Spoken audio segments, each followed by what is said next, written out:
Daytona corner. Yeah, the big banking on the American ovals. You hear it now, we're starting to get into some of these big horsepower cars, aren't we, Stu?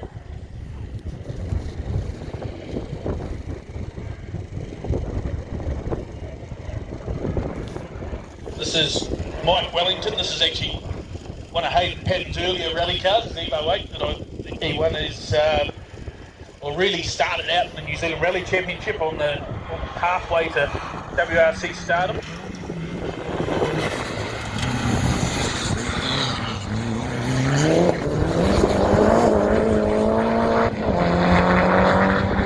Certainly plenty of grunt off up the straight.